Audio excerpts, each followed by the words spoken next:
single day in their I agree. lives. I'm not arguing that, and I don't think impeachment is going to stop you from doing that. Impeachment would block out the sun. Well, it hasn't stopped the war. It hasn't stopped the war, and you won't go to the funding.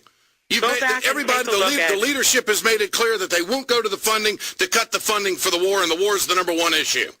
This president has gotten everything that he's wanted from the Democratic Congress since the day you folks took power. You know that this is a bicameral Congress, and there are two chambers, and we have repeatedly in the House passed bill after bill with timelines for withdrawal and benchmarks, and voted with a majority of Democratic votes to deny the funding to the troops, and the Senate comes up short every time, which is why you do not have to bring it to the floor, Congresswoman. You do not have to bring the measure for funding to the floor. You do not have to do that. You're in the majority, but let's face it, the war is going to continue. So we should just leave the troops in Iraq without any funding at all. You're going to force a policy change, and they're going to have to redeploy. That's what the country wanted, and that's what the country has not gotten. Logistically, that's not what would happen. And what we're doing now is everything we can. So you're telling me there's absolutely no way we can get out of Iraq? No, I'm on the contrary. I'm telling you that we can pass a bill with bridge funding, which is what we're going to do next, and we're going to pass that bill out of the House, send it over to the Senate, and if the Senate we're going to be in a position of strength on the House side. If the Senate chooses not to do that, then we won't be sending any more funding over there. But at this point... Let me ask you this. Back to the impeachment issue, because that's why I wanted to have you on here. So Robert Wexler he's off base.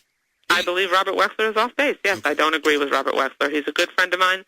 But what we need to do is what would happen is we have to take this to the logical conclusion. We impeach the vice president, then what? Then Bush gets a new vice president, then what? You go to the next one. Then we impeach Bush, and then we impeach Vice President Condoleezza Rice. I mean, where does it stop?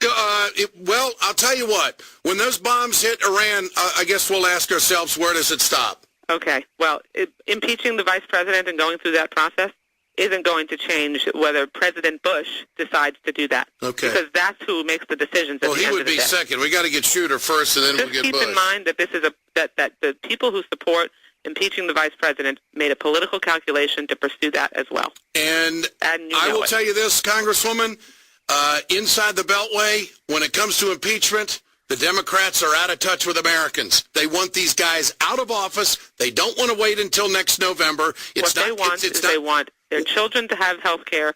They want to make sure that we don't continually rely on other countries You're not going to change health care between now and the next election. You're right, Ed. So we should just not try. We should just give up You think George Bush is going to change health care between now and next November? That's why the Founding Fathers created 3 branches of government. Yeah. That's why we needed a Democratic Congress. So that we could make sure that we elect people to Congress. You made my case. The 3 branches of government. That's exactly right. And we need to make sure that this branch of government focuses on the priorities of the American people, which is not, in almost any district, impeaching the Vice President of the United States. Not top of the list, not even the top 5.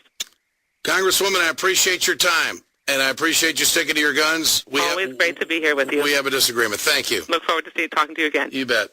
1-877-934-6833, and we're back. You found it. The official home of Impeachment Central. Pull up a chair and sit a while. You're listening to The Ed Schultz Show.